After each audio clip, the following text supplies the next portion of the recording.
Greetings, animal lovers. My name's Nathan. I'm Lauren. I'm Caleb. My name is Amber. I'm Luke.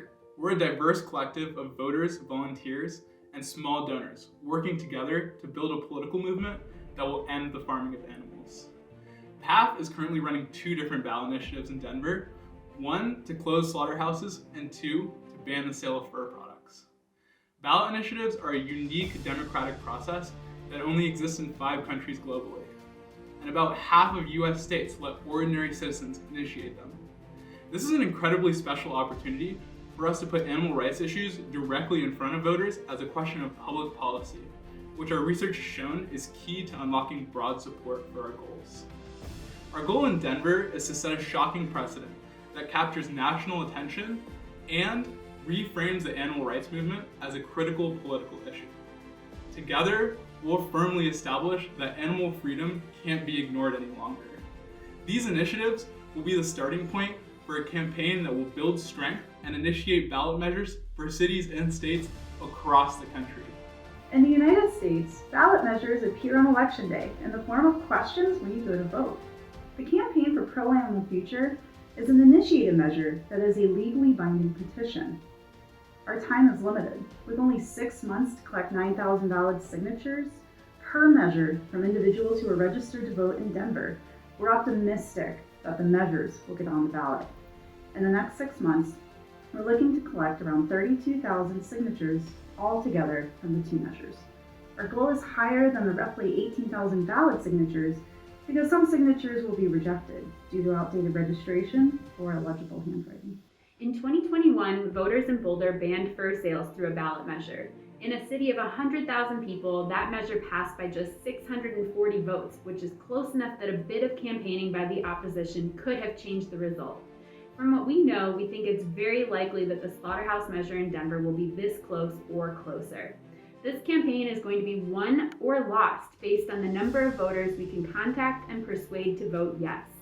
We've projected that we'll need about 100 hours per week of people out canvassing at farmers markets, outside of grocery stores, and in other high-traffic public places in order to get on the ballot.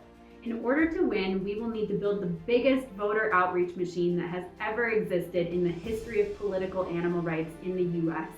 That means hundreds of activists knocking on doors in Denver and having deep conversations with voters to win them over to supporting a pro-animal future. This campaign is going to come down to simple math. Can we as volunteers and organizers put in enough hours to pass these historic measures? Every hour that anyone spends canvassing for this campaign directly translates into transformative legal change for animals. Banning slaughterhouses in the city of Denver is the most ambitious campaign to be taken by our movement thus far. We target the most exploitative industrial lamb slaughterhouse in Denver, Superior Farms, where the annual profits extend to $80 million. Superior Farms operates in the neighborhood of Globeville, a predominantly Black and Latino community that supports this initiative due to the slaughterhouse's overt reputation for the pollution, distinctive stench, and psychological degradation plant workers endure. As an obligation to minimize the economic impact on the workers of this abusive industry, our initiative ensures former slaughterhouse workers will receive employment training in green industries covered under Denver's Climate Action Plan. We aim to continue building the economic resilience of the Globeville community while simultaneously dismantling animal slaughter.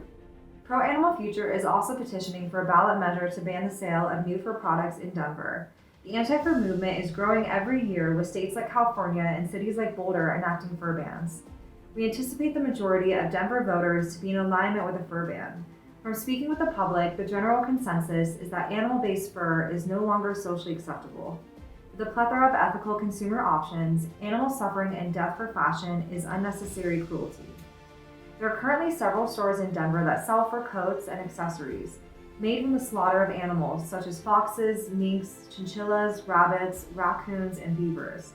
We are hoping that a fur ban will encourage these businesses to transition to selling humane alternatives like faux fur or synthetics. Many Colorado voters deeply already care about animal welfare and the environment. These bans would contextualize and legalize the ethics that voters already live by. With Denver being at the forefront of progress and social change, this is the next step towards a more just and equitable future. Have you ever wanted a better world for animals? Do do you think our government should play a role to facilitate that world? Well, with this strategy, we're turning animal freedom into a mainstream political issue. We're already collecting signatures for our first 2 ballot initiatives, which will be on the city's ballot in November 2024. But on top of that, we're going to be putting in a lot of extra work in the background to carefully document everything we learn from this and prepare to scale it up. With Denver serving as an example, our plan is to recreate this campaign in multiple cities. Eventually, we can put our cause before voters in the most progressive states in the country, like Colorado, California, Oregon, Washington, and Massachusetts. Wherever you live, we might just end up in your state or city next, and when we do, we'll need people like you.